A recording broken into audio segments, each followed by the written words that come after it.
കേരളത്തിൽ നിന്നും ഒട്ടനവധി ടൂറിസ്റ്റുകൾ സന്ദർശിക്കാൻ എത്തുന്ന ഒരു രാജ്യമാണ് വിയറ്റ്നാം. നല്ല കാലാവസ്ഥയും അതിഥി സൽക്കാരത്തിൽ അതീവ തൽപരരായ ജനങ്ങളും ഈ രാജ്യത്തിന്റെ പ്രത്യേകതയാണ്.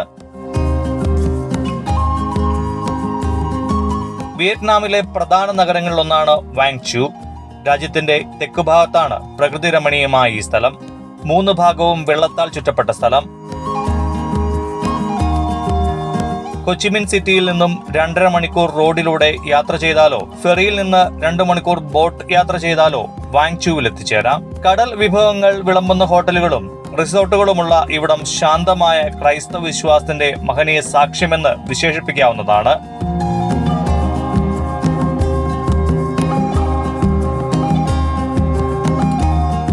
ആകാശത്തേക്ക് കൈകൾ വിരിച്ച് കടപ്പുറത്ത് നിലകൊള്ളുന്ന ക്രിസ്തുരാജന്റെ പ്രതിമ വിയറ്റ്നാമിലെ വാങ്ചു പട്ടണത്തിന്റെ സംരക്ഷകനായിട്ടാണ് അറിയപ്പെടുന്നത്.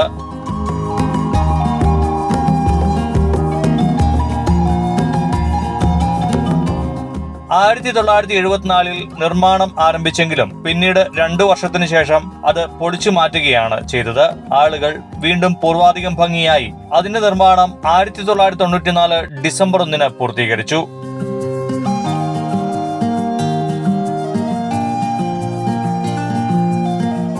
812 സ്റ്റെപ്പുകൾ കടന്നു വേണം പ്രതിമയുടെ തൊട്ടടുത്തെത്താൻ. ഇതല്പം ശ്രമകരമാണെന്ന് പറയാതെ വയ്യ. പക്ഷേ ടൂറിസ്റ്റുകളിൽ ഏറെ പേരും പ്രാർത്ഥനാപൂർവം ഈ സ്റ്റെപ്പുകൾ കയറുന്നതും മുകളിലെത്തുമ്പോൾ യേശുവേ എന്നുറക്കെ വിളിച്ചു കരയുന്നതും ആരുടെയും മനസ്സിനെ ആകർഷിക്കുന്ന കാര്യമാണ്.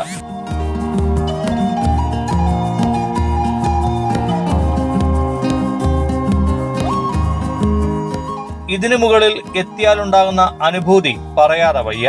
സ്റ്റെപ്പുകൾക്കിടയിൽ പലയിടങ്ങളിലായി വിശ്രമിക്കാൻ ചില ഇടത്താവളങ്ങളും നിർമ്മിച്ചിട്ടുണ്ട്. അവിടെ വിശ്രമിച്ചിട്ട് പടികൾ ഓടിക്കയറുന്ന യുവാക്കളെയും കുട്ടികളെയും കാണാം.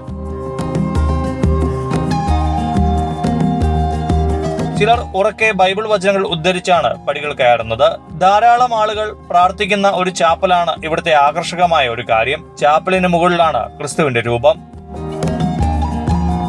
ഈ പ്രതിമയ്ക്കുള്ളിൽ ഒരാൾക്ക് മാത്രം നടക്കാവുന്ന വിധം 133 ചെറിയ സ്റ്റെപ്പുകളുമുണ്ട്. അതിലൂടെ നടന്നാൽ ക്രിസ്തുവിന്റെ തോളൊപ്പം വരെ എത്താം.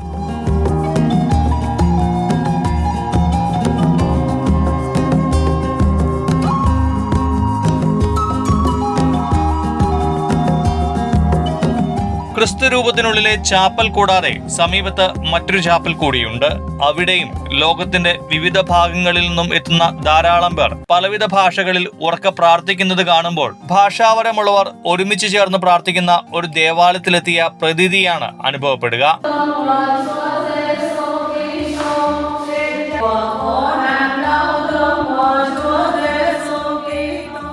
പഴയ കാലഘട്ടത്തിൽ ഉപയോഗിച്ചിരുന്ന 2 പീരങ്കികൾ ഇവിടെ കാണാം. ദേവാലയത്തിൽ എന്തിനാണ് പീരങ്കി സംരക്ഷിക്കുന്നതെന്ന ഒരു ചോദ്യമാണ് പലരിലും ഉണ്ടാവുക. ഒരുപക്ഷെ കടൽ മാർഗമുള്ള ശത്രുക്കളുടെ ആക്രമണം തടയാനായിരിക്കും ആദ്യകാലത്ത് ഇതിവിടെ സ്ഥാപിച്ചിരിക്കുക. എഞ്ചിനീയറിംഗ് വൈദഗ്ധ്യത്തിന്റെ അടയാളമായി വാഴ്ത്തപ്പെടുന്ന ഈ ക്രിസ്തുരൂപം ഏഷ്യയിലെ തന്നെ ഏറ്റവും ഉയരമുള്ളതാണ്. വിയറ്റ്നാമിൽ പോകാൻ സാധ്യതയുള്ളവർ ഈ ദേവാലയം കൂടി സന്ദർശിക്കാൻ മറക്കരുത്.